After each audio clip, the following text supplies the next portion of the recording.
Today is September 17th, 2023, and I'm here at Jerry's Supermarkets on Sanibel.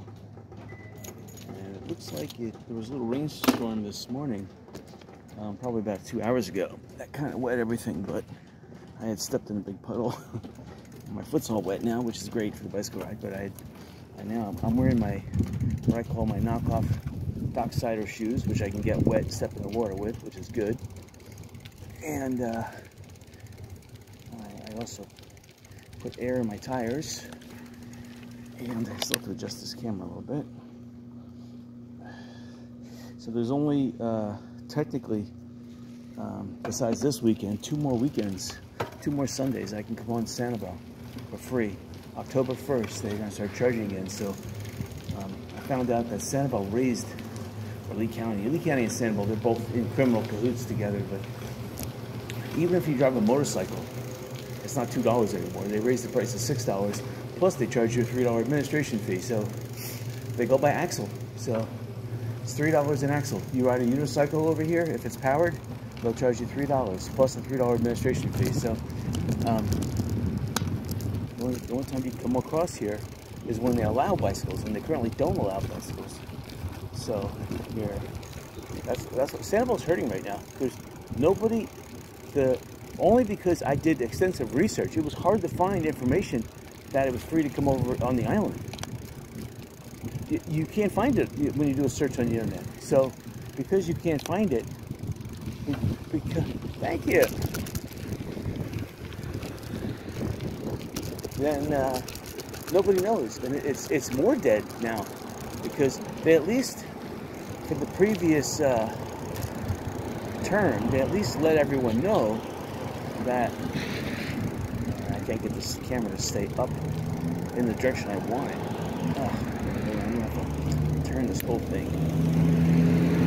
That's a little bit better. All right. So the problem is that now it's not facing straight. It keeps on turning on me. All right. Turn back again. Down a little bit. All right. That's probably best. So anyway, a lot of businesses here are going out of business. There's lease signs everywhere. There is absolutely no way people are going to come on this. For one, here's what I would have thought they would have done. The causeway was destroyed. What they should have done is built a continuous bridge across San Carlos Bay. You know, a nice 20-foot or 30-foot high bridge, whatever you want to call it. And then over the Causeway Islands, they could have made off and on ramps, and then you could have parked underneath the bridge, so even get a nice shady spot. To me, that would make more sense. And that way the speed limit on the bridge could remain high, because, you know, so that way people could evacuate the island at a good speed and not worry about running over people, and little kids wouldn't be running across the road. You know, it just makes all sense like that. I don't understand why the city of Sanibel would not do that. You had your perfect opportunity. The footings of all the bridges were ruined, so you could have easily just built a continuation bridge and built it nice and strong and high. What they're doing right now is just ludicrous. They're just spending a lot of money, and it doesn't make any sense. Look at that, Schwabbers, whatever they're called, hot dogs still. No sign, not open. All these places, except for real estate places. That's what I'm looking for. I'm looking for a real estate office. Even a 7-Eleven here. Even in that building. In any building with an aluminum roof, I'm game. So I don't want to pay like $25 million. So the Billy's Bicycles is open, but they're only doing token business. Token, like maybe 20 bicycles a day at best. But they may have 20 bicycles rented already, so I don't know. Maybe between new rentals and returns, maybe 40 bicycles, which is still pretty good, don't get me wrong. But they hire only 2 people to work there, they're gonna make a profit. That building over there, that's not that antique shop. It's a wooden building, I hate it, but it's got aluminum roof, and Like over here, this golf course, looks like they're still making the new pads. There's a concrete. That's good though. They make the golf cart paths out of concrete, so they don't wash away when a hurricane comes. Smart. And across the street there, that's the one of the 2 free parkings on Sanibel. The other one is down by the Sanibel Theater. Across the street, not really across the street. Actually, it's not really the Sanibel Theater. I'm just trying to think what. Yeah, I guess it is called Sanibel Theater. But across the street from it, there's a little public park, and that's the other free parking on Sanibel. I'm not sure if you can park at the Sanibel School for free. I'm not sure. If you can, then that would be the 3rd free parking spot. But that's it. You know, I park at Jerry's. That's free parking too. Plus, I like parking underneath the building. And again, no one's there. It's actually more dead today than it was last week. Now, the interesting thing coming on the island, on the causeway, is that they opened up a new lane, so they're fixing the old lane. But again, I'm just pissed off because they're spending so much money building this monolith of a road that is going to just get washed out the next hurricane. They should have built a bridge. You know, they're spending 9/10 of the money. We might as well just spend that 1 extra tenth and build a solid concrete bridge.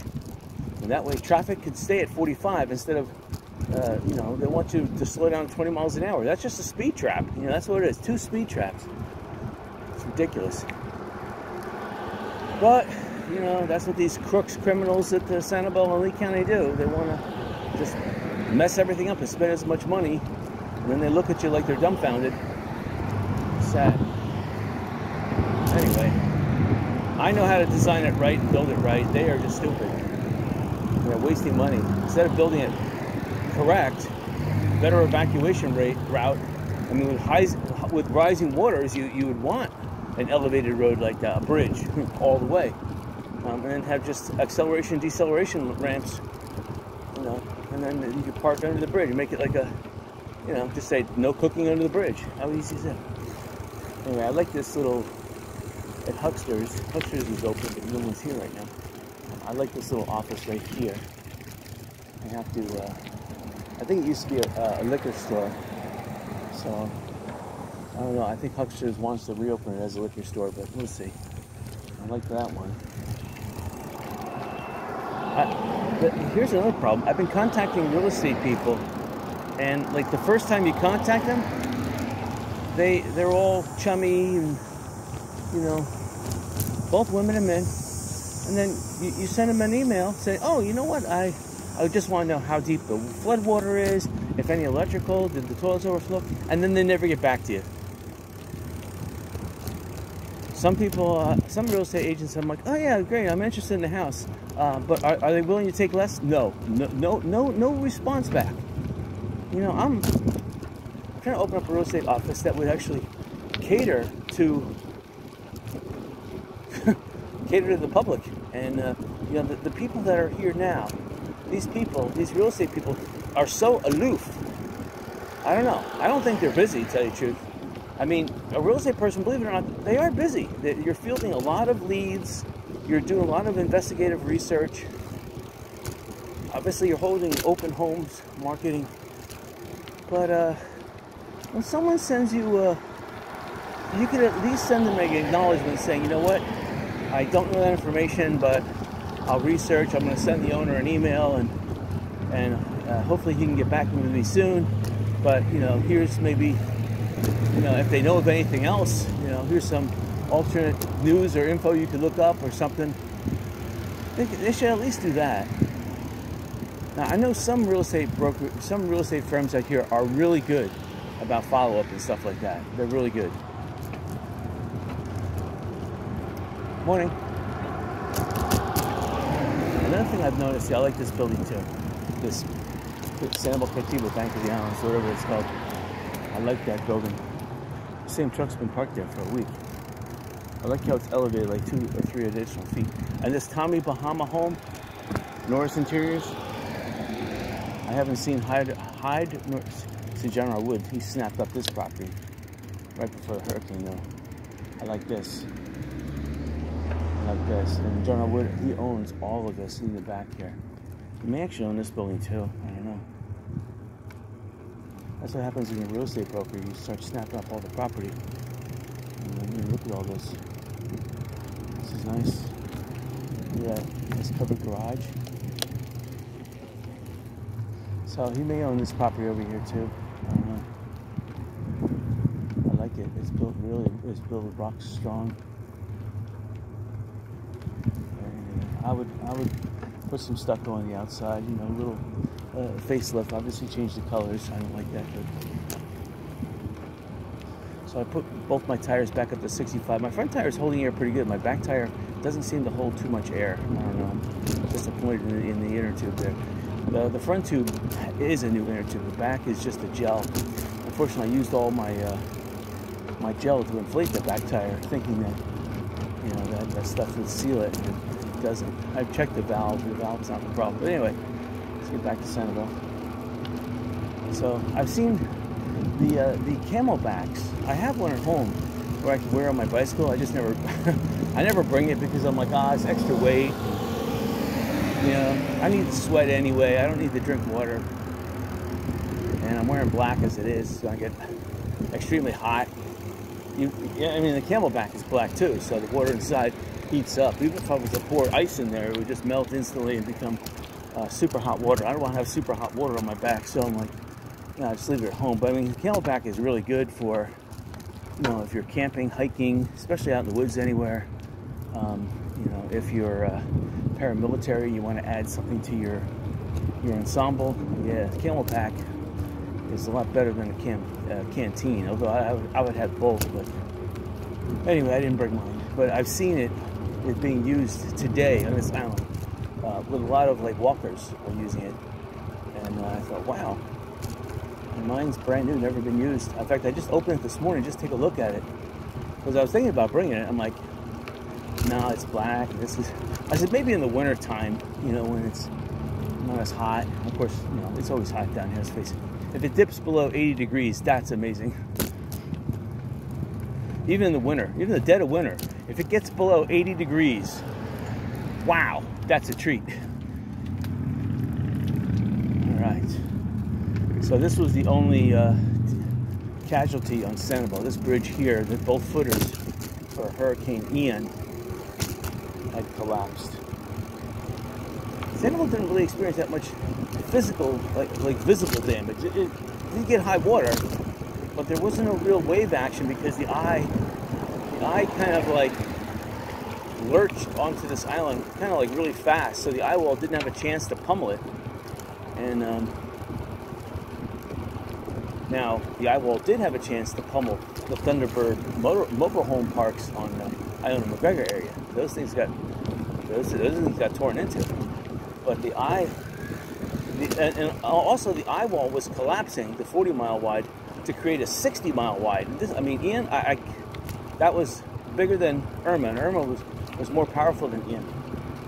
So if Ian had a chance one more day to sit over open water 200 miles out, it would have easily gone to Category 5, easy. It would have gone 160, 170 mile per hour winds. Would have been a 15 to 25 foot storm surge with 5, probably 7 to 9 foot waves. It would have been just catastrophic here. Yeah, and then having high water of 20 some feet here, rather than 12 and a half. That would have been quite the issue. I mean, I'm seeing a lot of residents here, you know, and I find that,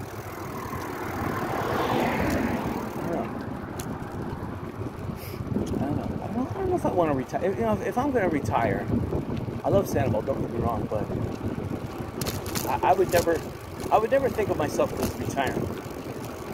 My grandfather never retired. He retired when he was 91, only because his vision was getting so bad, even wearing glasses, he couldn't see. The problem with my grandfather is that he liked drinking wine and he liked eating M&Ms. That was the two worst things for him. But he lived to be 101, so what are you going to do?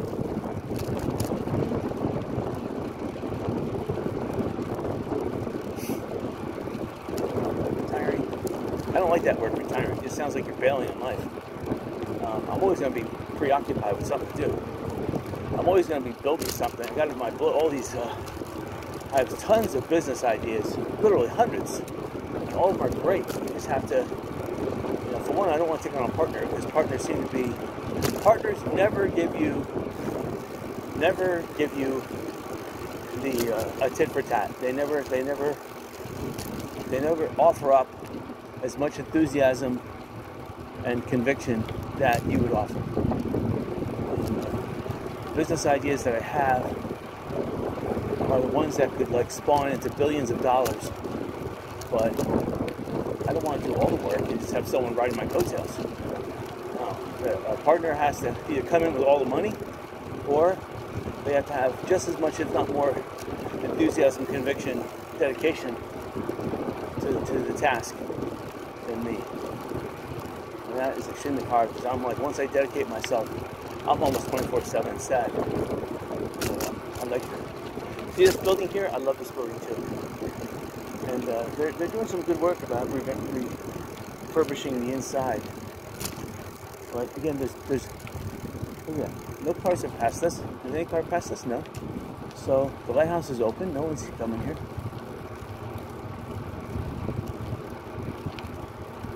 Again, in Fort Myers Beach, it got pummeled 10 times harder than Sanibel. 10 times harder, at least.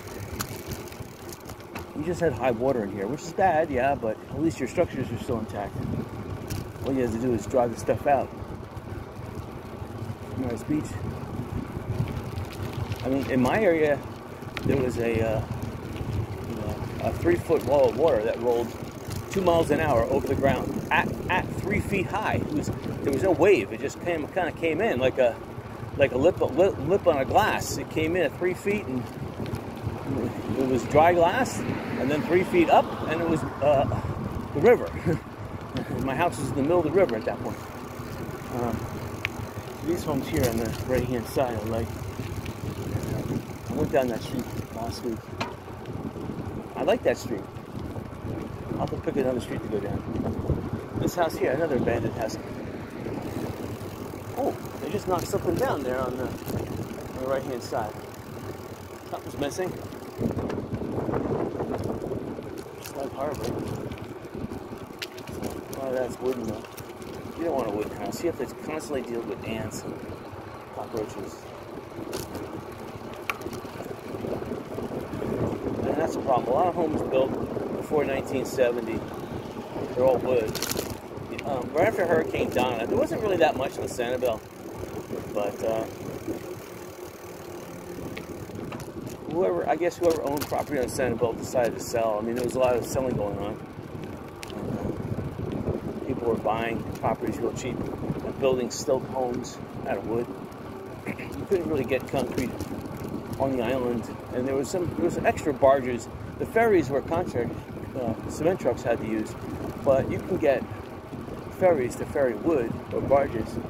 So people opted to go the wood route rather than the concrete route. This place here on the right-hand side, I don't understand this. You know,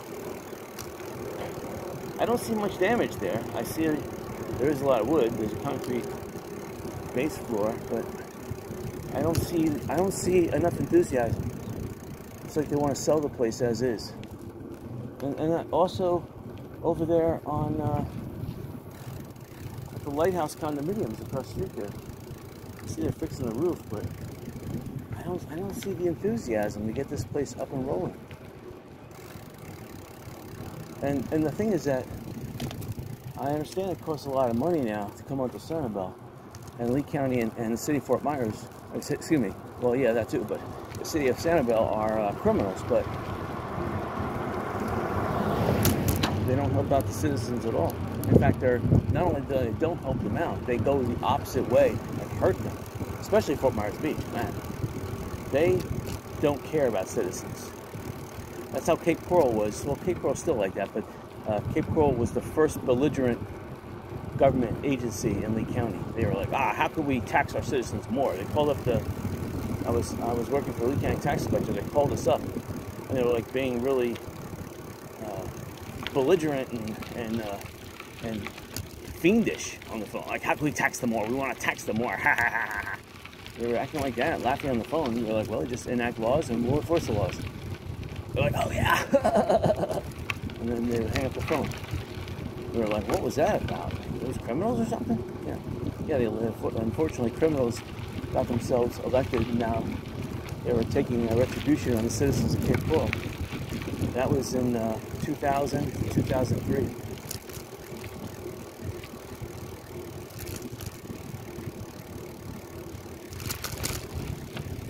So anyway, this is going over here to the lighthouse pier. Well, let's just take a look at it.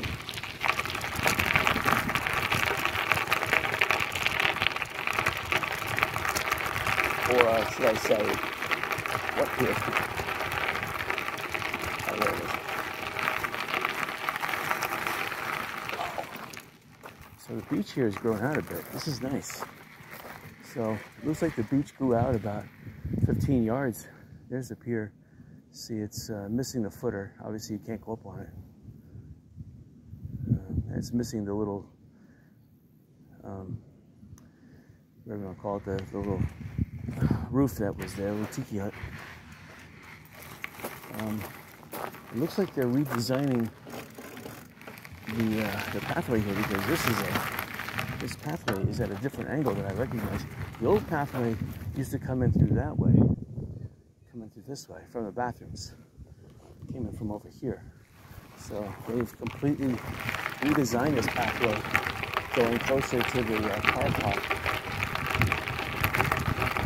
And of course, they're taking out all the Australian pines, which is sad. It's called Australian pines gave triple canopy, and it gave pelicans a place to roost. So now pelicans don't have a place to roost because all these trees are not strong enough, where the Australian pine is extremely strong. Even a little tiny limb of Australian pine is strong enough to hold a pelican. So what do they want? They want pelicans to land on top of high power lines? That's not good. It looks like they have wood here to rebuild some of the dock. Again, skeleton crew. Oh, they're not building the dock. They're building an ugly fence here. Doesn't make any sense. They should put a rope fence here. Why do they need to put wood? It's just blocking the view. It's gonna wear away anyway. Oh yeah, look at that. Now that beach over there, that built out a little bit since last time I was here. And it looks like it's a mid-tide, so I might be able to go down. Let's see. We'll see. Looks like the bathrooms are open too. So that's kind of interesting. So there's the lighthouse. You can see behind the Sanibel vehicle here. We're gonna see how far.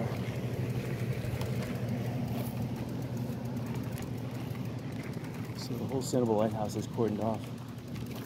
You can close. See a lot of pen shells here. So it's gotta be low tide, because at high tide, the tide comes up here. You can see this, the concrete barriers they put on the ground here, these little circular ones. They have the same thing at the end of Dixie Beach Boulevard. And so far, the sand feels pretty firm, like the tide just went out. So this is kind of interesting. It came at the most opportune time. And I can look down, I can see the shelling in this area is phenomenal. I see a lot of excellent shells. People, like, I see left-handed whelks everywhere, but hold on, let me show you one that's pretty interesting. There's the lighthouse again. There's that little rainstorm that hit Sanibel earlier. I just saw it. You know, you get big stuff like this all over the place. There's left-handed whelks. I saw a pear whelk over here somewhere. This is the lowest. The reason why I know it's a low tide, because these big shells are left here high and dry. So the waves, I can see the waves are trying to come back in. So this could be just an ebb and flow. Here's a, oh wow. Here's a angel wing. If you find another pair that fits the other side, you can make a wish. That's how it goes. But I'm not picking up shells today. I'm trying to move where I am currently located, so I put shells out in the front yard. I'm kind of full out there as it is. So. Oh, Only if I find like a huge shell, then I picked it up. Now, if I find a cone shell or Janoni, I'll make exceptions. I got pockets. My bicycle, though, I didn't bring any auxiliary like pouches. Look how beautiful the water is here. This is why people come here to the lighthouse. It's just gorgeous. Look at this. It's gorgeous. People are seashelling, having a great time. Oh, it's perfect. Perfect to bicycle on the beach. So one of my main premises today is to look and see how many Sanibel condos and hotels are actually open. So Fort Myers Beach, you have the Lanakai, Diamond Head, Pink Shell, Matanzas Inn, the Lighthouse Resort, and you got any? Oh, it's got at least those. Now Sanibel, all I know is the Island Inn, and they're only half open. So all these people are parked here at the lighthouse, so they're paying $5 an hour. So, yeah, so the tide is just about ready to flip and come back in.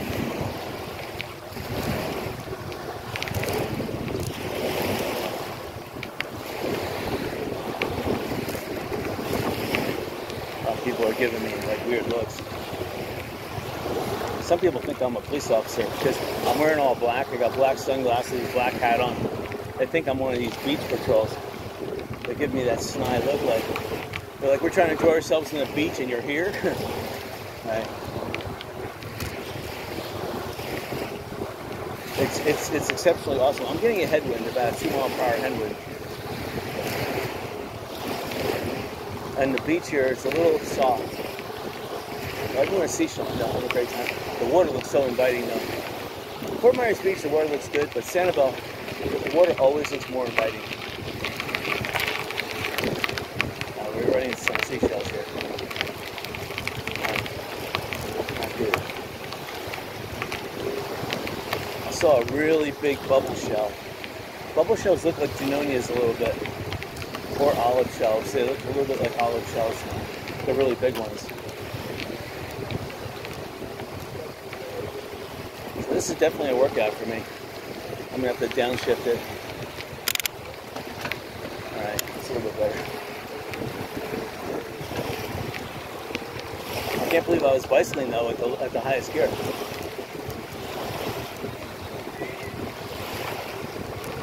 That's gorgeous there. This is rare. Rare you have an opportunity to bicycle on Sanibel without too much shells in the way. There are still a lot of shells, but... And for the lighthouse, this is a lot of people. So they're going to be hungry later on, so... The restaurants, local restaurants here in Sanibel,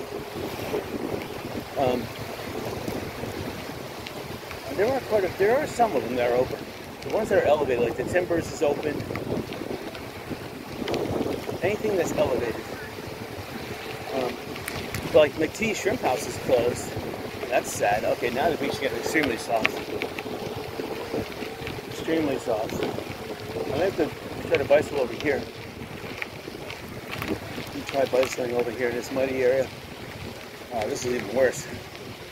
Oh, wow. I'm at a low gear. I want to try to go even further down this muddy area. Oh, wow, that's worse. Oh, wow. That's good. Oh, this is...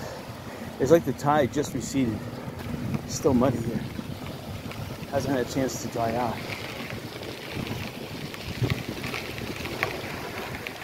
It's hard to say, looking at these people. I can see... I'm an expert seasheller, so I've been seashelling for 40 plus years, so I would almost say 50 years. I'm old. So I know what good seashells look like. I know where to find them. Hello. So I know where to find them. I know where to find the live ones. In the canals is the best place for live ones. Sand dollars. Sand dollars are best found in the sandbars off of Bowman's Beach and also off of Blind Pass. More so Bowman's Beach though.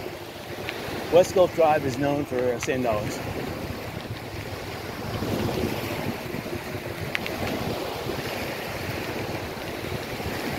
the traditionally horns around the horns and bubble shells around the Sanibel Pier.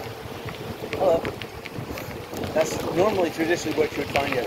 Although I can see right now, because Hurricane Idalia turned over so much sand that we're still working through the residue of that. So we're still finding good stuff that was brought in from offshore. And again, Hurricane Idalia added a half a foot on average to both Fort Myers Beach and Sanibel here. And it smoothed out some of the areas that, Hurricane Idalia added half a foot. It smoothed out some of the areas that Hurricane Ian left kind of like jumbled a little bit. So Hurricane Idalia was definitely needed to fill in some of these open bios that Ian created. Didn't fill in them all, but it filled in enough of them to keep down any potential mosquito problem. Because believe me, that's what would have happened here. You would have had no CMs and saltwater mosquitoes like ravaging this island. Hurricane Idalia fixed that, which is nice, and it added elevation to the whole island.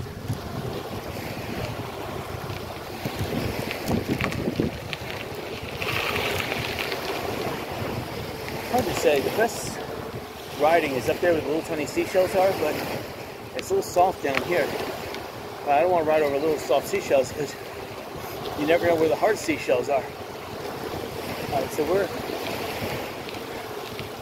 we're pretty much in front of the Colony Resort at this point.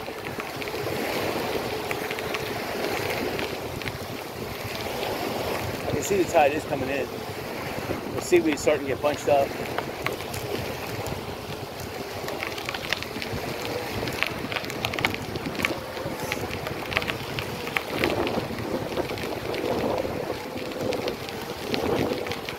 Water is gorgeous.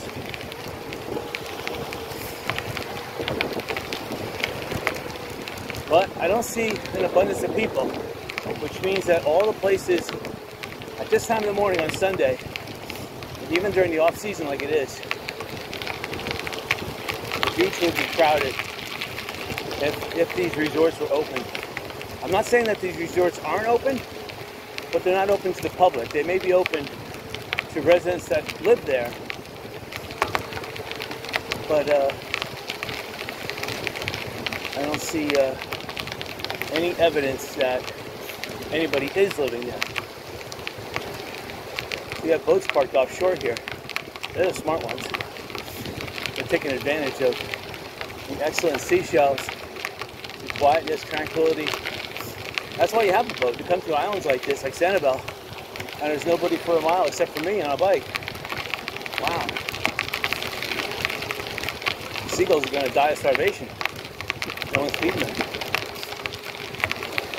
That's why you see so many seagulls, on Fort Myers Beach, because there's people there throwing away their garbage. Seagulls love that. I see a ton of seashells ahead of me, so I'm going to have to make a decision to get off the beach. I can't. Let me see if I can bicycle over in this direction. I see some open area over here. I don't know how firm it is. Let's see.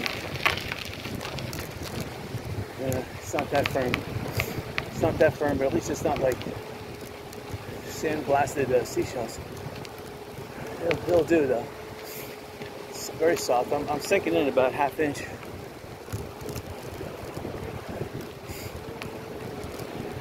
So it's just gorgeous out. We had a rainstorm yesterday. It added 6 inches of water in my pool. My pool now is at the level I could turn the pool pump on. No, I haven't done that yet because I want to be there. I just don't want to turn it on and let it go. I want to monitor it for at least 2 hours, making sure, for one, it doesn't leak. 2, there could be mud in there. 3, exactly, I may have to change the filter like within 20 minutes. I may have to take it out, clean it, put a new one in. So, all right, now we're coming up to, I might be passing very close to the White Pelican Resort and the Surf Rider. And then a Sandalfoot coming up. And I can see way down there, I can see Sanibel Arms and Sanibel Arms West. I see now the beach is changing again. I'm gonna have to go back over here.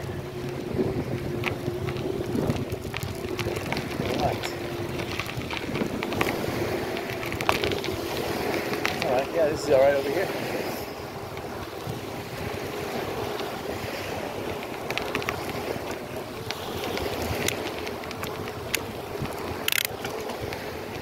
Oh, wow. Alright. Oh, and the beach is changing again. You can see it, it's turning back to the seashells. Another 20 yards. Alright.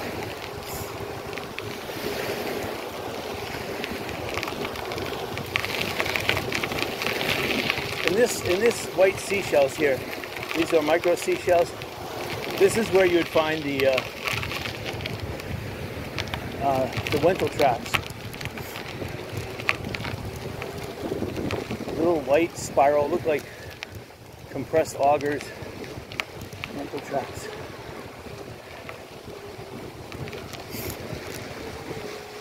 And they're rare, but they're brilliantly white, so they blend in with all the white sand and the Florida arch shells, all the other broken pieces of seashells. See, the beach is changing again. I have to make a decision where the bicycle. It's soft, but it's not like 100. I'm gonna try going back over. Alright, well, it's not too bad. Yeah, we're passing Sandalfoot's coming up there with the orange roof, and then comes Seaview, and then comes Sanibel Arms, and then Sanibel Arms West. So we're still on East Gulf Drive. And again, I don't see anybody in front of these condos, so these condos are not open. Seashells, right where the waves are breaking, I can see a really good cluster of seashells. Not because it's low tide, they're not extremely large. The large shells are embedded in the beach right now that I'm bicycling over.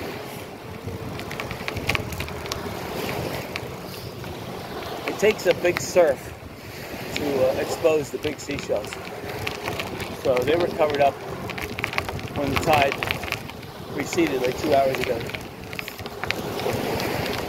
So they'll be exposed again next 6 hours or less. You get 2 tides a day normally. They follow the moon and the sun, so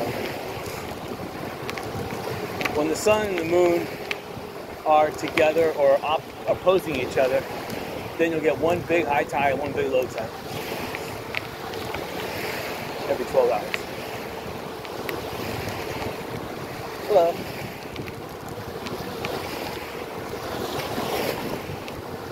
Hello. Alright, so now we're at Sanibel Arms and then coming up with Sanibel Arms West. I can see they're still trying to fix the roof. Now the amazing thing, there's a sandbar about 40-50 yards out right now, and it's getting really soft here, the sand. And that sandbar is slowly emerging. You can see like half a mile down the beach here, that's slowly merging with Sanibel. So that's a good indication Sanibel's growing again.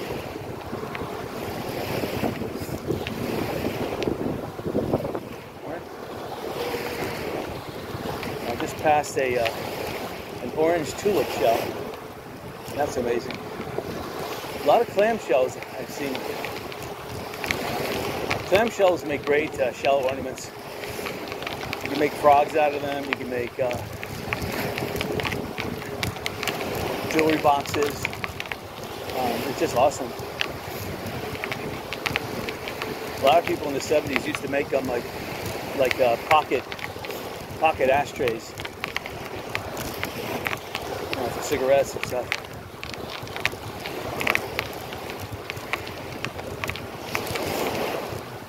seashells here. I'm going to have to make a decision.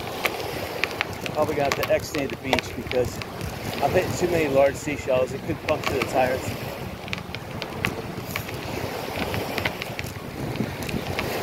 I want to kind of make it, hello, I want to kind of make it down to Island Inn on the beach, but I don't know if I can make it. Look at that big egret out there on the sandbar.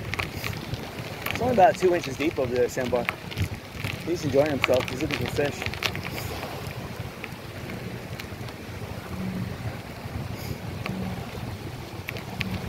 Oh, the sand is really soft here. I have a very difficult time. Oh, just downshift. It's clear shells at the moment, but it's hard to pedal because the sand is extremely soft. And the reason why is because that sandbar is taking all the energy, and that energy compresses, packs the beach. So this is like the backwater mud. It's not getting enough waves. Probably if I move higher up in the, see how it is up here. It's a little bit better. A little bit. So the seagulls are gonna fly now.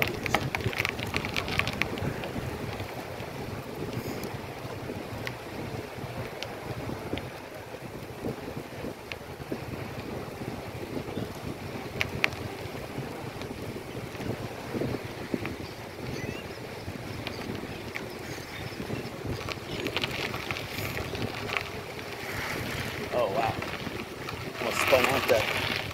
Yeah, that sandbar definitely is taken, is now exposed. That's where people are seashelling. Most of the seashells in this area have just disappeared. Unfortunately now,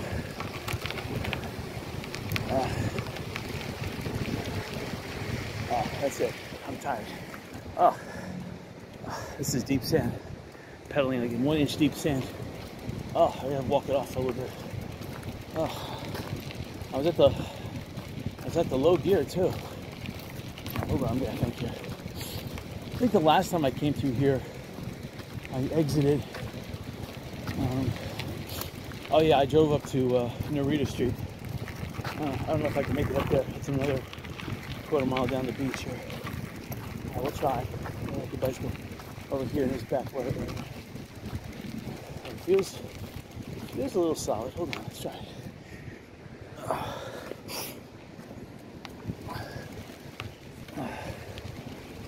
Yeah, a little bit better. All right. Oh. Yeah, I was plowing through at least 100 yards of 1 inch deep mud. That's taking a lot out of me. So people set up their tent over there, which means that the tide has been at least down for the last 2 hours. Or up to 2 hours ago, obviously. They wouldn't put the tent there when it was still water. So, alright, so we're just passing.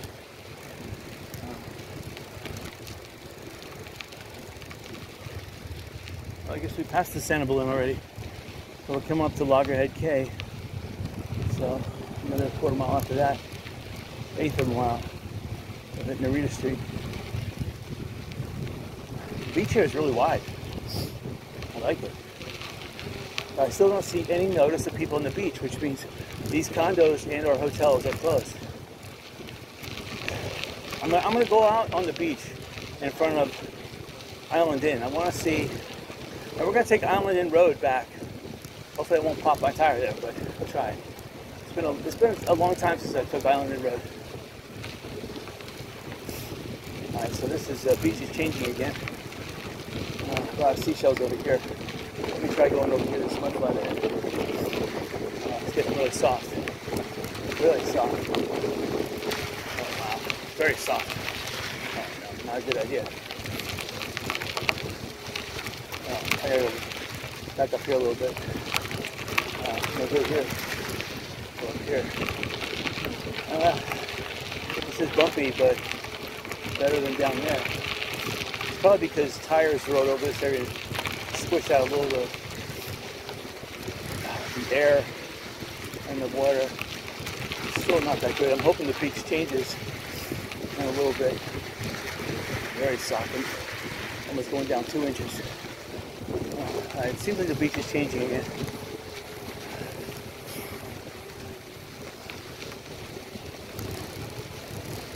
Alright, so not too bad. Yeah, I'm definitely gonna get out at Narita Street. I can't. Oh, now the beach changed. Alright, now it's not too bad. So if the beach would stay like this, which it won't, but if it were to stay like this, it's still soft, but it's not as bad as it was. Alright, now it's getting softer again.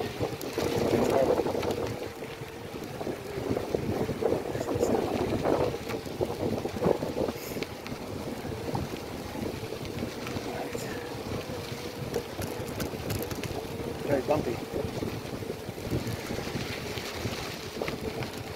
So, successive high tides, and it was a full moon like half a month ago, have, like here's an inlet right here. Successive high tides have filled in, or starting to fill in, these inlets. And that inlet there was caused by a dahlia, actually.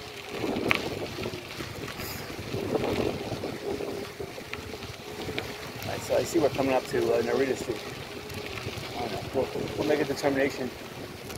I mean, I can go to the Narita Street, or I can go all the way to Donax. Let's see. Keep on that bumpy ground. Let's go back up there. I should actually bicycle there down by the beach.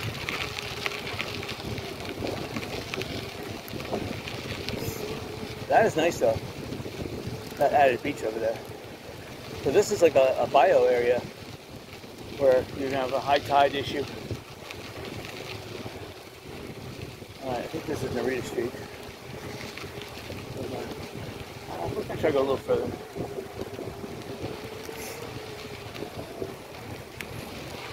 Let's see if we can go to Donax. The next beach access. I can see the old Ramada Inn / Holiday Inn coming up, and they're not open. They used to have the Jungle Restaurant. We used to go in like for mornings. They used to have like an $8.99 breakfast buffet. It was nice.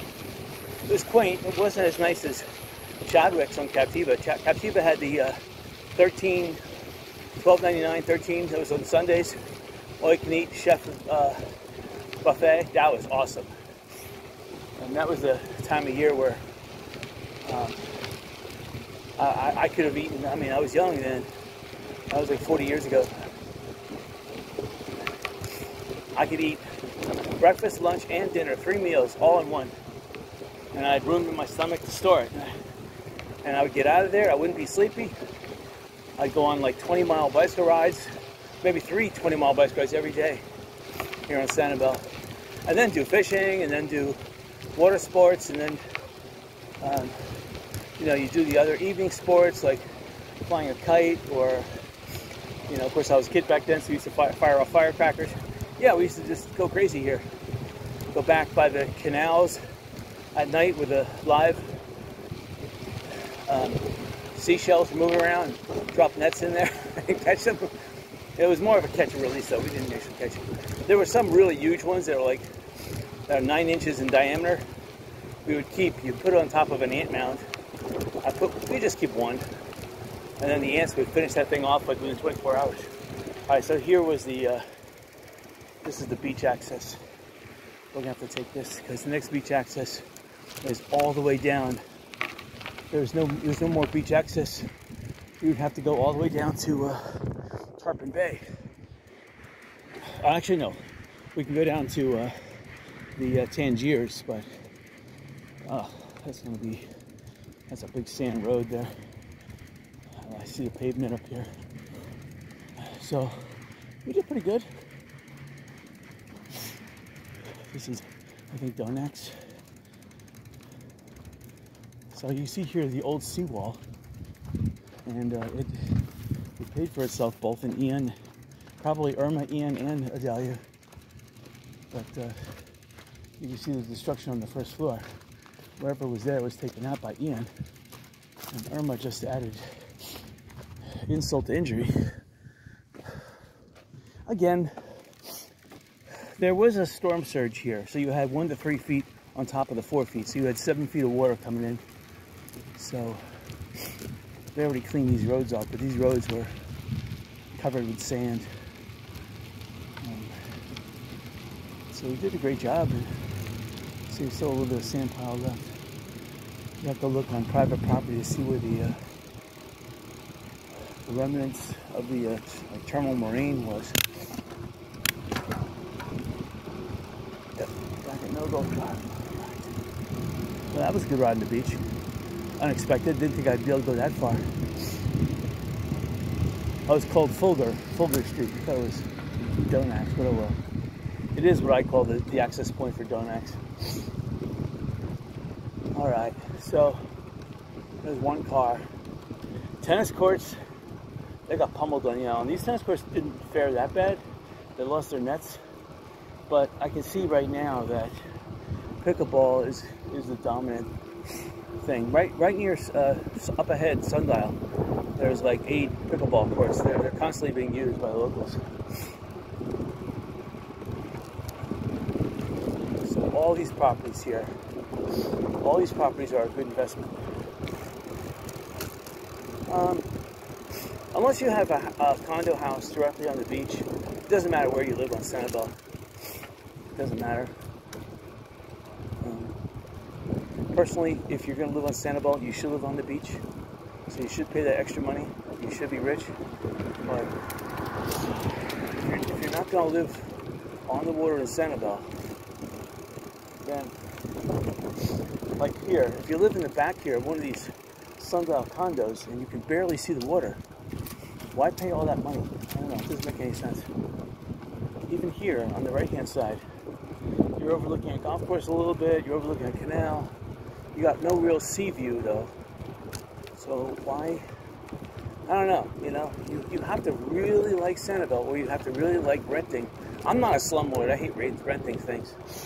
So I couldn't stand dealing with the pettiness of, human nature. They're a bunch of cheapskates, You tell them $4,000, well, on Sanibel here, you tell them $2,000 a week, and people are having a baby fit, but that's cheap compared to some of the rents here.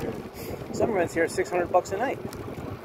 So 600 times 7, yeah, it's 4,000.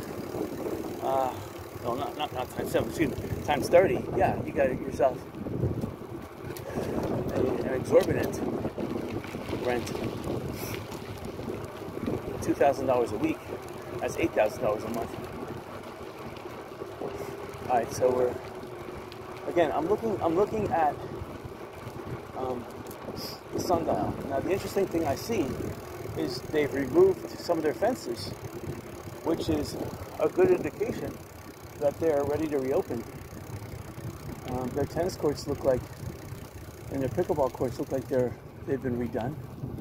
So the Sundial, if they can reopen, they would make out like a bandit here, being the only hotel to open. And they're not really a hotel. They sold all the units off as condos, but then they leased them back. So here's the pickleball courts on the right hand side. 1, 2, 3, 4, 5, 6 on this side, and 1, 2, 3, 4, 5, 6 on that side. So yeah, there's 12 courts here. So it's very big social. The nice thing about it is that you don't need a special tennis racket. You could use just a whatever paddleboard thing you've got. You could use regular sneakers. You don't need special tennis shoes. You don't need any special tennis attire or anything. You're dealing with wiffle balls that cost just $1 or less. Not like very expensive tennis balls. So yeah, pickleball's the way to go. You're basically just standing there and reaching. You're not really jumping. You may take one step lunge. That's about it. So pickleball's the way to go. Just don't injure yourself. Cuties, I love them.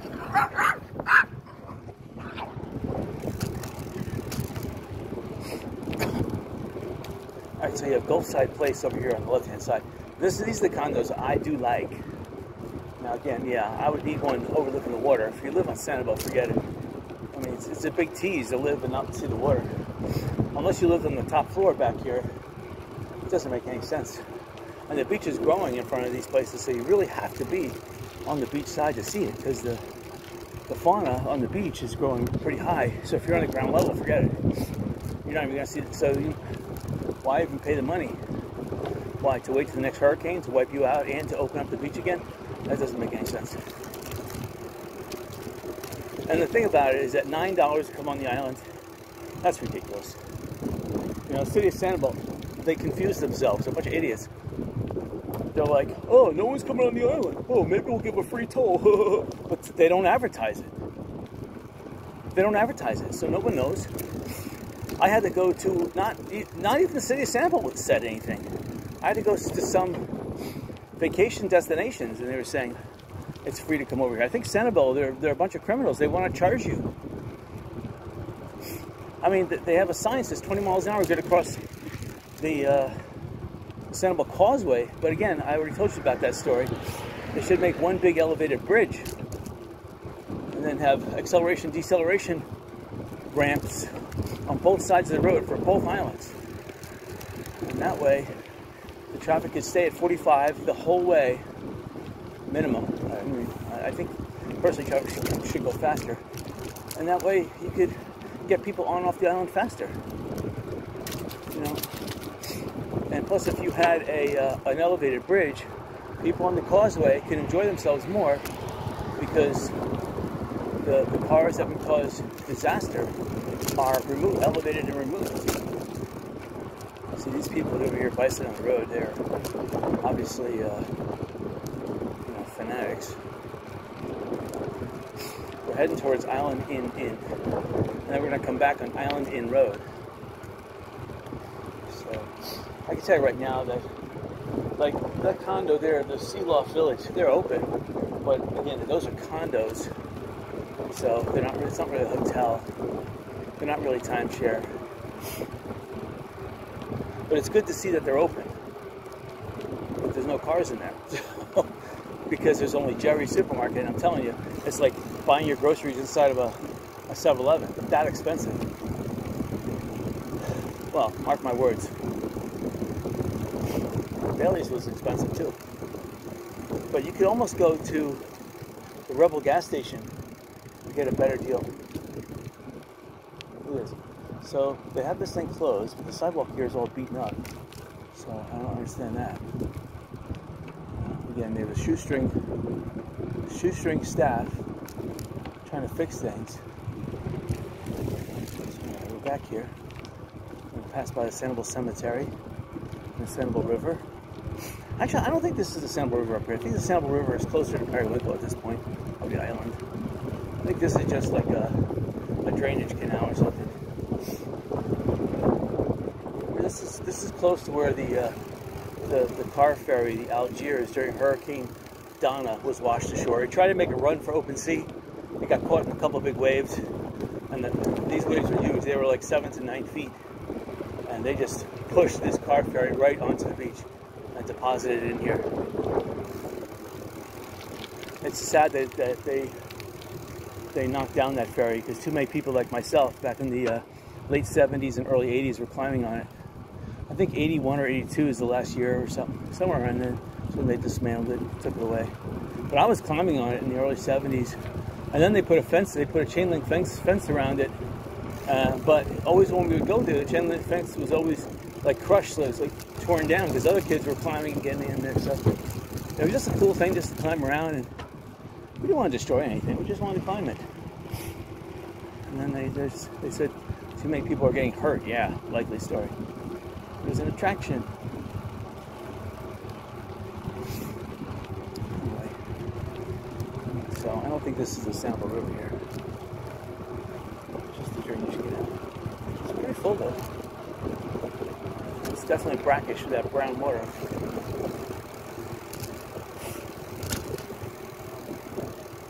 Temperature-wise, right now it's about 85. I mean, in the sun on the beach, it was like 90-something, but now that I'm off beach, I can feel there's a little reprieve. And it's because it rained earlier today. Like, just on Sanibel. Last night it rained at my house. Little tiny thunderstorm, little tiny, like no more than 2 miles in diameter. Sat on my house for like 20 minutes. Gave me 6 inches of water. But other than that, there was like no other rain in Lee County. So I looked out. Anyway, behind us would be Algiers down that road. But any house in this area, this is an undervalued area. We're going to drive bicycle over here, why not? Any down these sand roads, anywhere here. This is where you can get your. So the Sanibel Highlands is to the right of us, and then to the left of us here, or yeah, this is kind of like the Algiers area. So, and all the real estate is for sale, both sides of the road. It's not like it's in the Sanibel Conservation Foundation.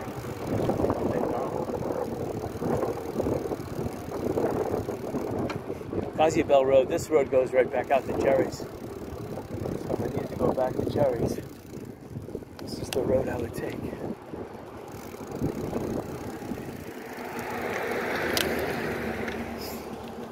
Right. Could have stayed on the road, but I didn't want to be like those people up there. The tide is high in this little drainage ditch over here too.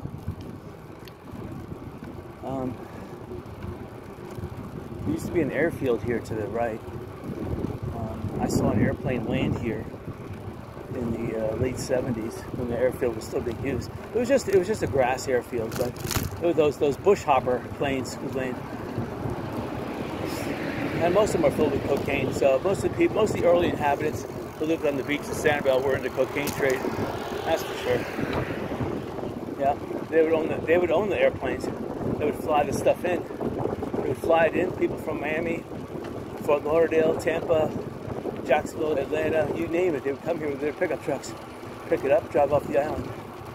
But that was when Sanibel had, there was no city. Well, there was a city of Sanibel, but there was maybe 2 or 3 police officers, and they went to bed at night. Now, forget it.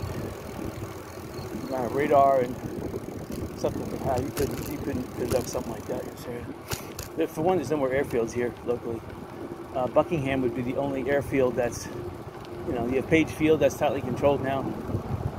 Oh, that used to be the major airport before the Southwest Florida airport went in.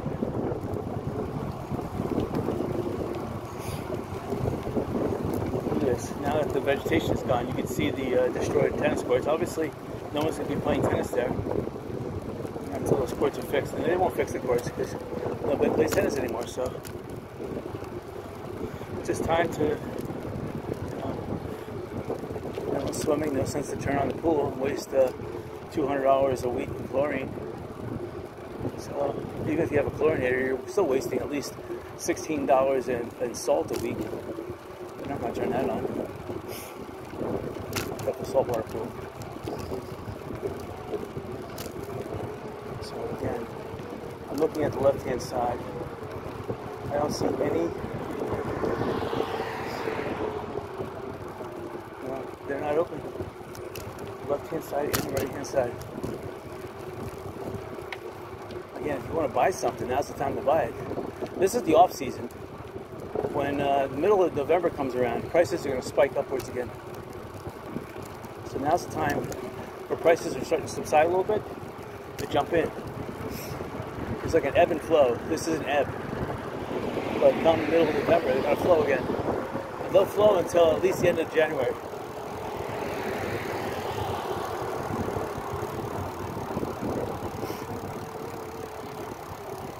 So that tennis court there on the left-hand side, that one escaped harm. One of the posts is missing. The tennis court itself is still playable. The tennis court there hasn't been cleaned yet. All the nets are destroyed. Again, that's a year ago. Hurricane Ian struck September 28th, 2022. A year ago. It's sad, but time keeps on ticking into the future. And at my age, it seems to tick like every tick is a day. It's going by really fast. So you got to do things. You got to plan your days. You got to pack in activities. Whether you're working and doing chores, you have to pack in multiple, like 3 jobs a day.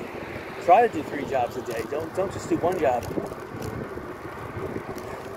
because you'll never, for one, you'll never get ahead of yourself. You'll always be behind because you'll always discover more jobs.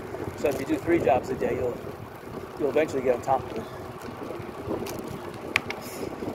Time won't really slow down, but you'll at least be able to reflect upon all that you've accomplished in that time that's flying by.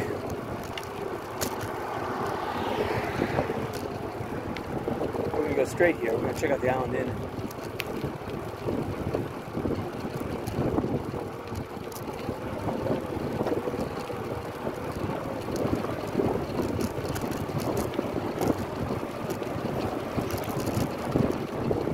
I like to have people, they jog in the middle of the road.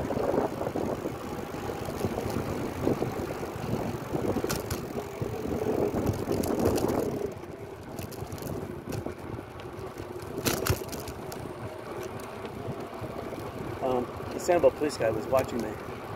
Obviously, I didn't come to a stop. There was a bunch of stop signs, and they have nothing else better to do. So I'm surprised he doesn't come after me and give me a ticket. Welcome to Sanibel. There's nothing. There's nobody on the road, sir. There's absolutely nothing. 30 miles an hour for no reason. So I can see. So these buildings here were obviously under construction when Hurricane Ian came. They stopped constructing. Because probably they got all the electrical got wet. Now they have to rip it out. Look at this house on the right hand side. Totally ripped out.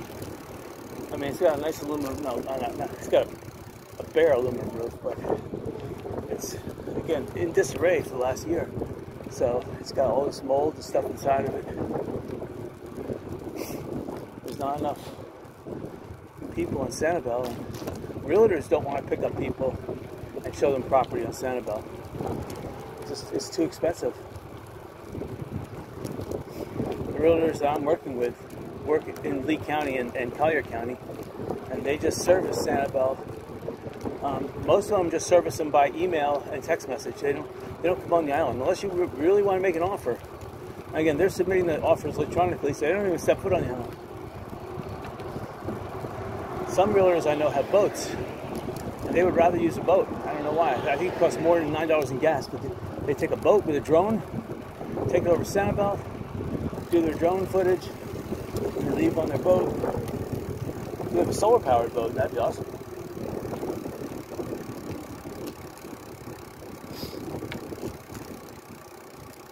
I'm seeing a lot of boat cushions just lying around. People had their or cushions in their lounge chairs, probably from the beach here still. A year after Hurricane Ian, just sitting around in the water. Just pick them up yet. Here's a roof here that's been, they haven't fixed this. Again, all these places are great buys on Sanibel here. On the left hand side here. The roof here, I see no evidence they're fixing that. None. And that's going to ruin the top floor. It's going to be raining.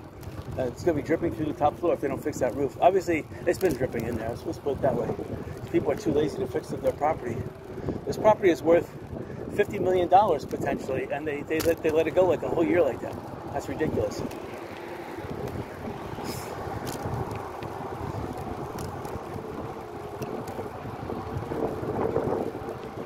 So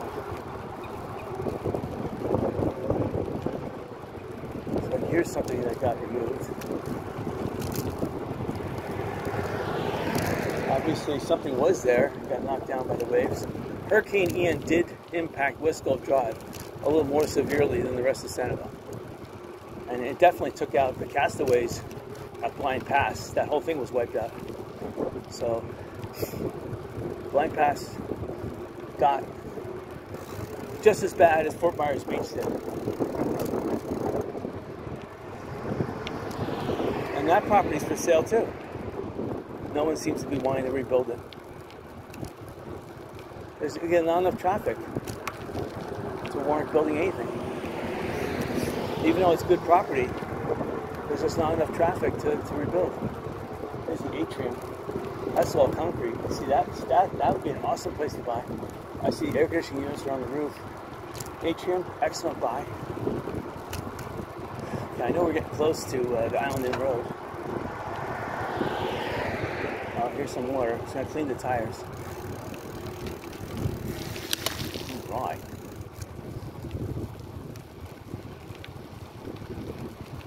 Clean them all right.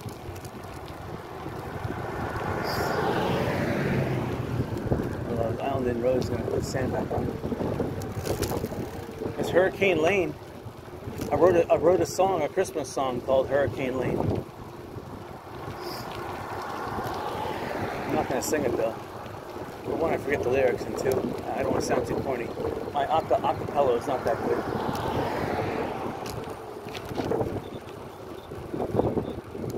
But I did not write the Hurricane Lane song after that road.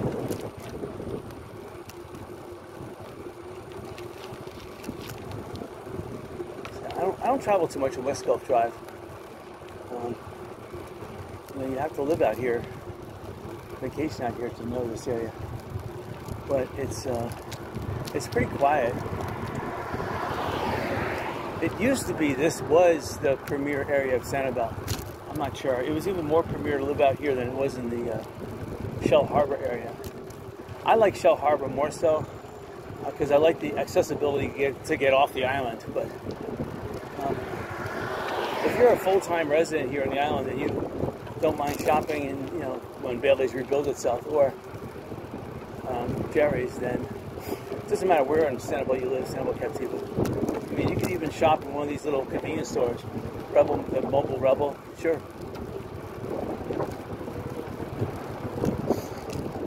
For some reason, I think we're right at the Island Inn. For some reason, oh yeah, here's the Island Inn Road coming out. Okay, so it's got to be the Island Inn up here. Oh, here it is, Island Inn. Yeah, so to the left of us here is Island Inn. So they're open.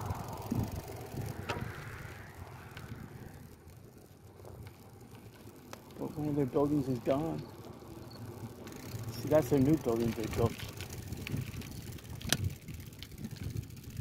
So, they have tents on the beach, I can see. I'm not going to go up there because these people are going to ask me what I'm doing. It's private property, no trespassing. I still want to go out on the beach there, though. We're going to see if we can find a little beach access point. We're going to come back on this road here, Island Inn Road. Let's see if the next road here has some kind of access. This also looks like part of Island Inn, though, on the other side.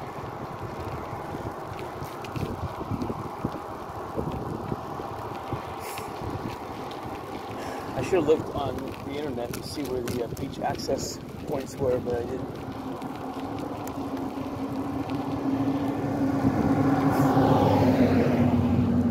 Well, if we can't find an access point, we can't find one. Yeah, no trespassing signs.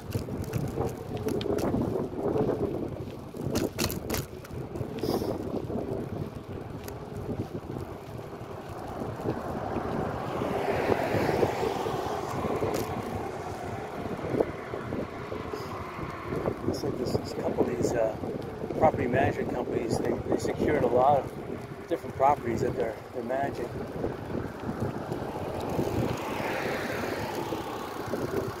Normally you would see a whole bunch of vegetation covering the beach access path.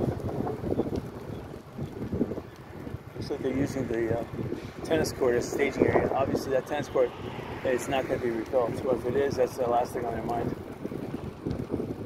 The water over there is azure. Talking about green-blue, oh man, it is azure. See, look, it's still the same property management company. All these do not trespass signs. Alright, so we're not going to go much further. If I can't get out on the beach, I can't get out on the beach. This looks like we might be able to get out of the beach here. This destroyed property here.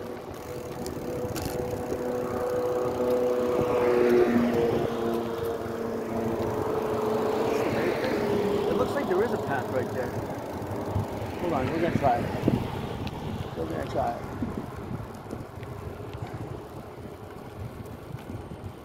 This probably would be a great buy. On the left-hand side right there.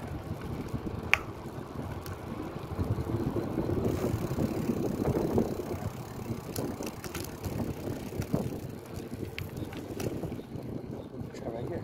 It's terrible.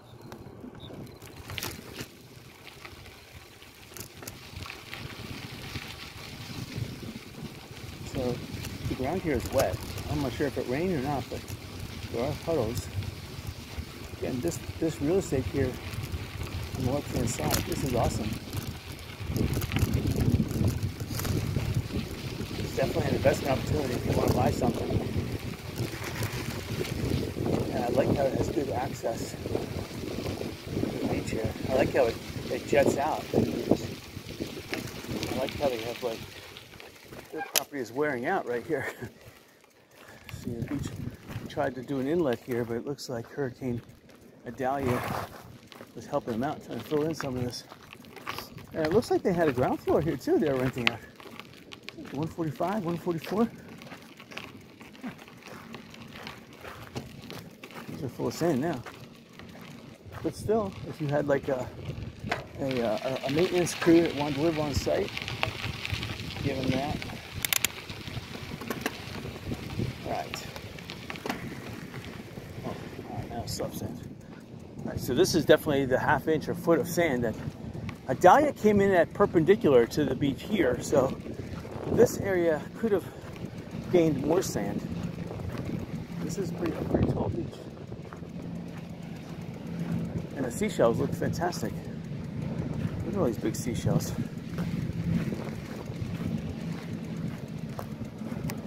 Just looking down the beach, I see nobody to the right of me. There's like maybe 3 or 4 people, but that's indicative that there's nothing. Maybe one person owns a condo. And by looking at the texture of the sand here, it looks like it just rained like within an hour ago. So that rainstorm that's to the right of us right now, that probably was over the beach here in the last hour. So the tide is coming in. You can see how the seaweed is bunched up. Yeah. But there does look like a little bicycling area here next to the beach. Next to the wave seaweed. I'm seeing a lot of good seashells here, like a lot of fighting conchs, king spans. So, definitely big ones too. I see big left-handed whelks. I'm sinking in about ½ inch. It's pretty soft there. But the tide is coming in. You can see the seaweed's bunched up.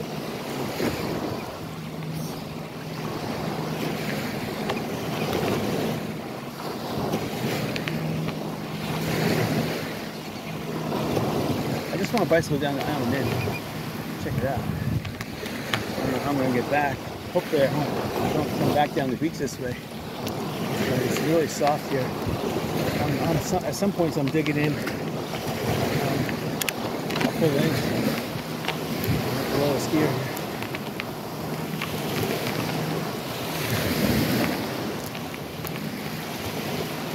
Whew. Yeah.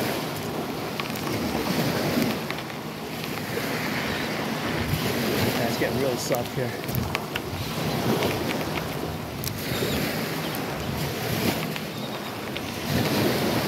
I don't see anywhere else to pedal on the beach here.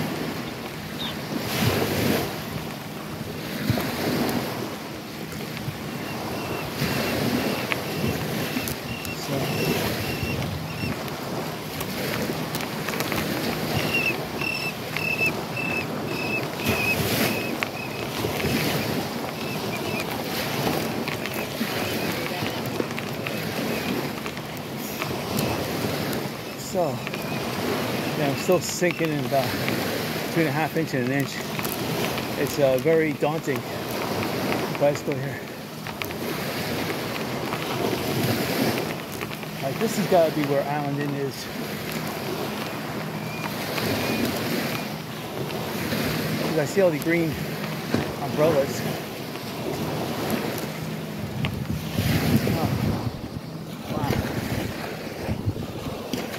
Tired. Hold on. So that's it. This is open, but that's as open as it is. You got maybe 7 people here on the beach. That's it. But this is the only place that's open so far. And it looks like the sundial will be the next one to open up.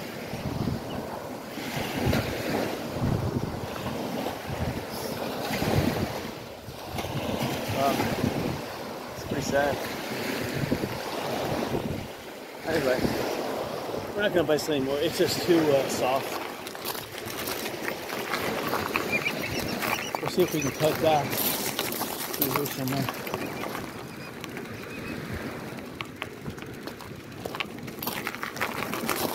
I've guessed it myself. Yeah, I'm a guest. I want to take a look at real estate to buy here, so I want to take a look at this property here. And do I want to be an investor in Island Inn? Maybe. Gotta take a look at it.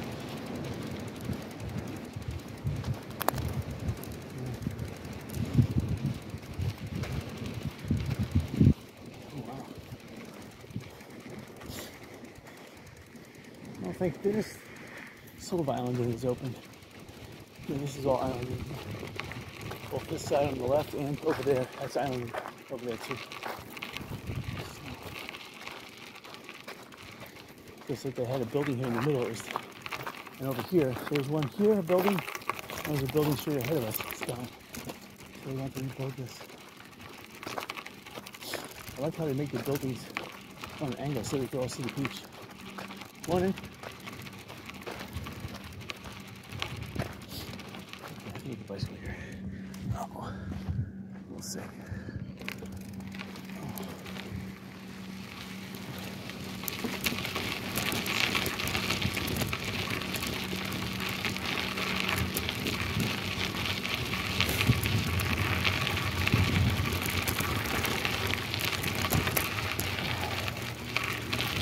This is treacherous for a bike. Treacherous.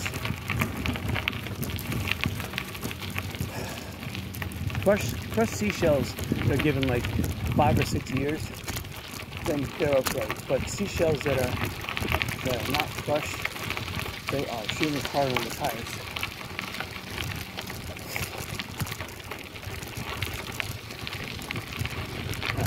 This is not too bad. This stuff has been nicely crushed for the tires.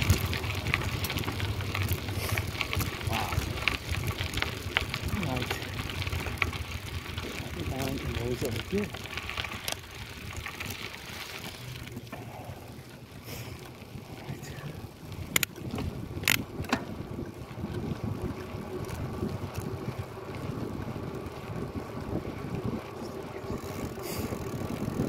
Right.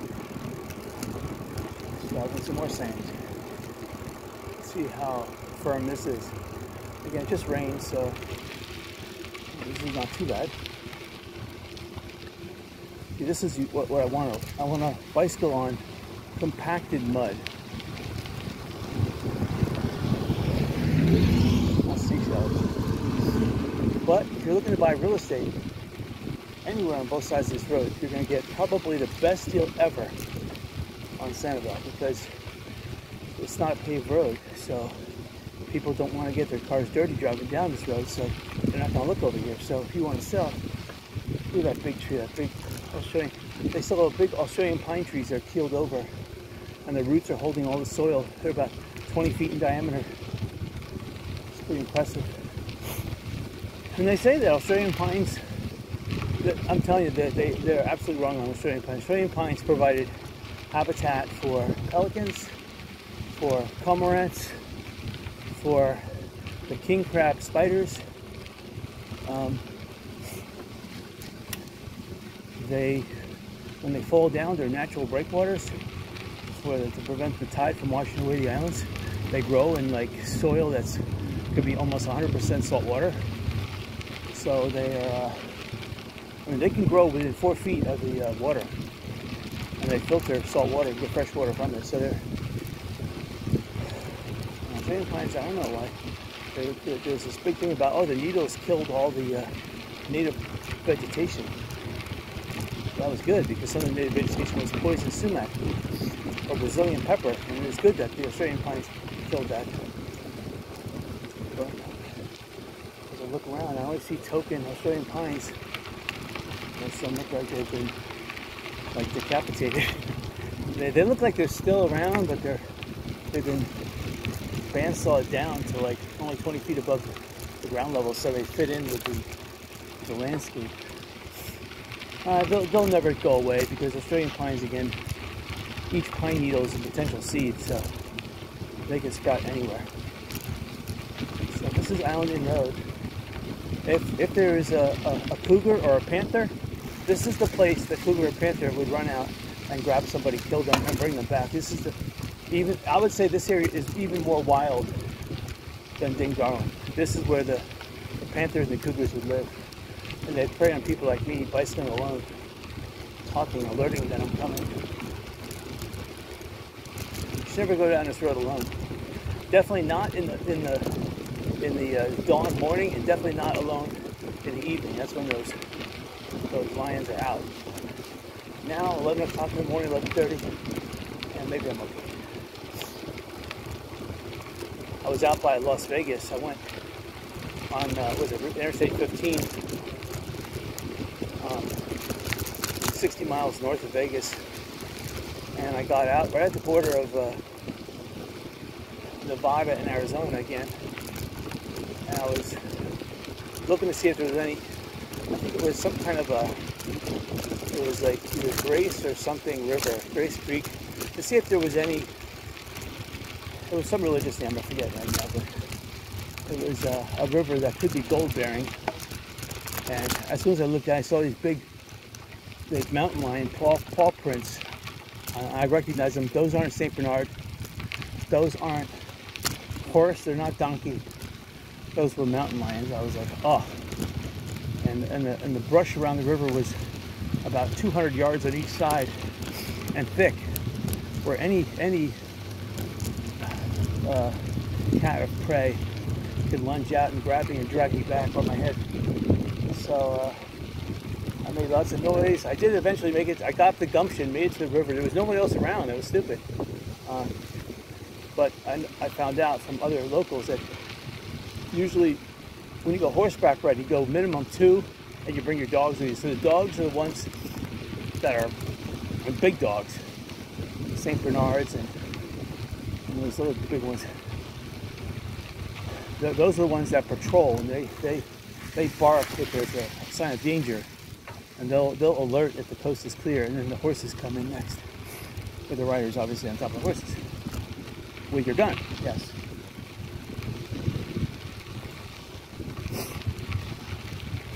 Horses know when humans are around, they're safe, so they can walk into any area that they think is dangerous, and the horses know when a human's on top of them, they got a gun. Believe me, it blows out the eardrums of horses too, but horses know that they're safe when humans are on top of them. That's why it's blind obedience, they'll follow them. So all this land on the left-hand side, I'm not sure, but that could be part of there's some kind of Bailey tract over here. But it looks like they're getting ready to develop it. I've never seen land like that cleared like that. Sanibel in 1900 used to be a big farm, and the whole island was bulldozed. We used to plant everything here: tomatoes, corn, you name it. And a couple hurricanes later, I think the Baileys are the ones with first farmers here. But it looks like around 1961, that's when all that ended. Hurricane Donna put it into farming here on the island. Killed most of the inhabitants of the island. And that's it. That's when the real growth of Sanibel started. Good, we're coming up to Tarpon Bay Boulevard and Bailey straight ahead. So if you live at Island Inn Road, this is an alternate take, but the road is actually pretty good, but I don't know if I want to get all this shell fragments strewn all around my car. Better take paved roads. I love this building on the right hand side. We should make that the real estate office. It's some kind of winery. This is closed. Again, Bailey straight ahead. It's been bulldozed. So people don't come to Sanibel now because a lot of people don't even know that Jerry's is a supermarket. They think, oh, Bailey's is closed, so I can't get any food here. So, you know, we can't come on the island. So that's how people think. Good. I wanted to go through that water, clean the tires off.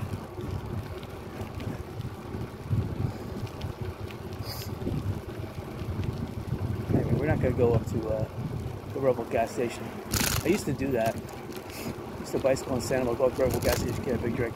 I got one fully frozen water bottle in my car, and 2 partially frozen, so they're probably both thawed by now, but still ice cold. I can tell you right now, I'm going to be drinking those 2 immediately.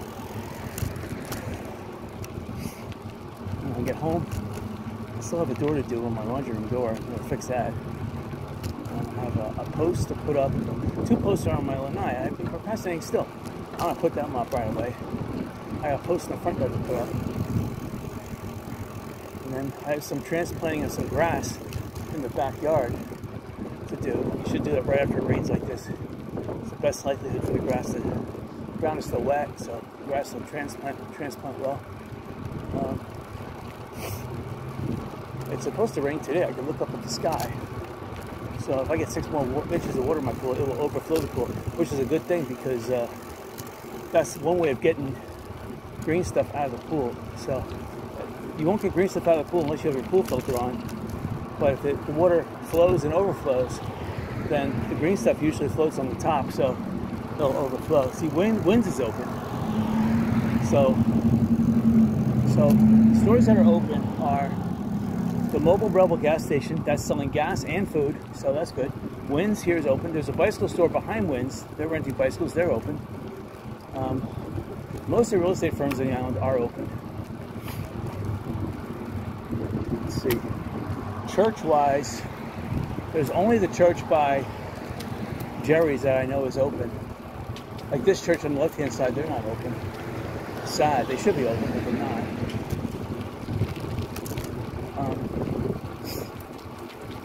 Timbers is open, restaurant. McTee's is not open. The Bean is not open. This, on the right-hand side, this is the second free area to park on the island. And again, I don't know if the Sanibel School allows free parking. I don't know. But this is another free area to park. And it has a nice park and it has nice bathrooms. So if you're bicycling and such, you don't want to park at Jerry's or there's no other parking, you park here. So as you can see, it's kind of across from the Sanibel Theater. I don't think you can park for free over there at Sanibel Theater. If you can, hey, more power to you. It doesn't say you can't park there.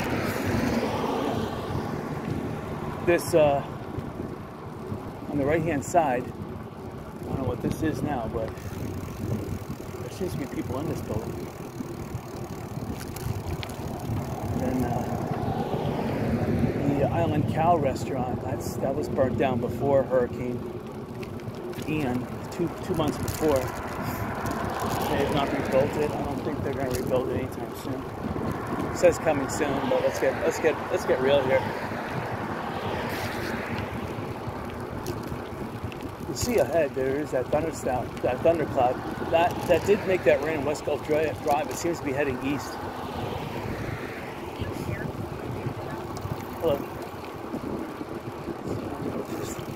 It's rare to see other people bicycling. Periwinkle Play shops. And so he's got this galvalume roof. That's new. But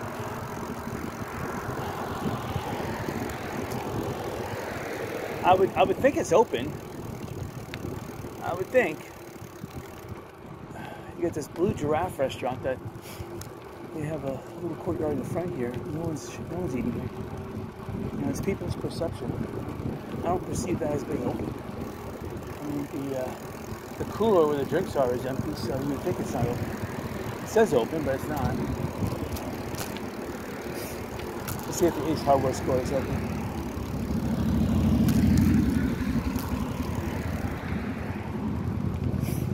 So, again, Ace Hardware Store, the American flag. They have product. So I would say that the Ace Hardware is open.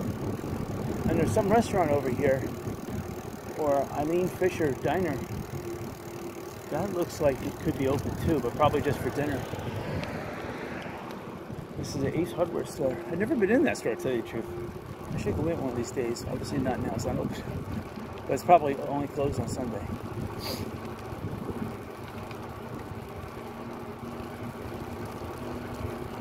And this place looks like they fixed it up. Again, it opens here. It says open, but I don't see anybody shopping there. So again, these places are going belly up left and right. Okay, there's a building that I want to buy on the left-hand side. Again, it's been pushed off its foundation. I haven't called the people up yet. I need to.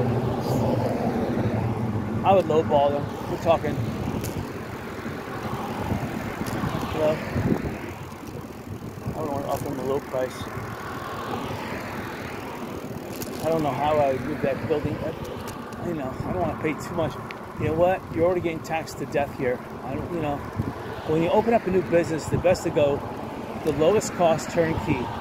When you open a business, go either buy an existing business for low price, which is smart, or get yourself a suite which is turnkey. You just have to, pay to get the lock remover or whatever, the minimal expense. Just bring your own furniture and you're done.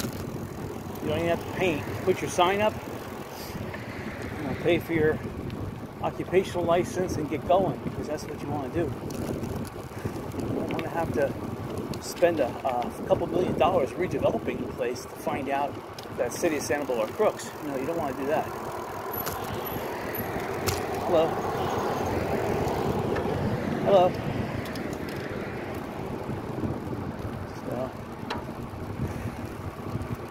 So there's not really much commercial activity here. There are, heading down towards Captiva, there are a couple in that Captiva drive, way down there in Captiva, that are open.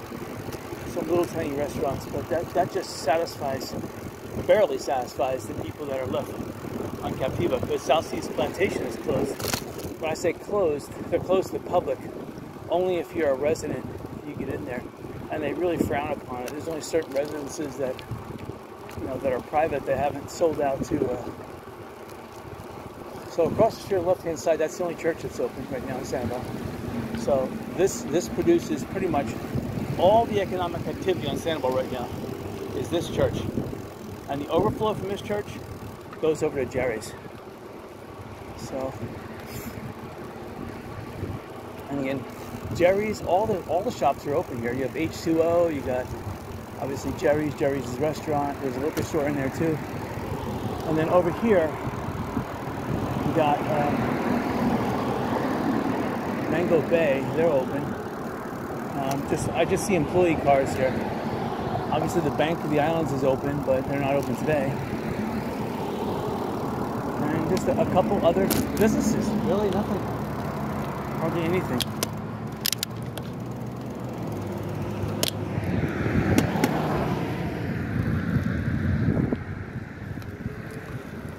So, and because this is the only liquor store, Huckster's has liquor too, and they're open, obviously.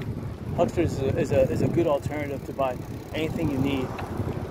I would highly recommend that. They have good prices on, very competitive.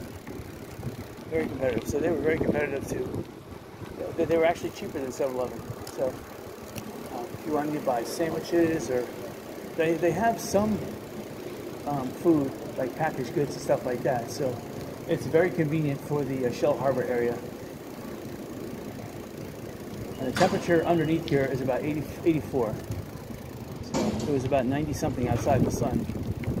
Right now, with the wind blowing against me, it feels like it's about 82 out and falling. Anyway, I hope you guys enjoyed this. Yeah, I'll be out here next weekend too. Got 2 weekends left to enjoy this. All right, until then.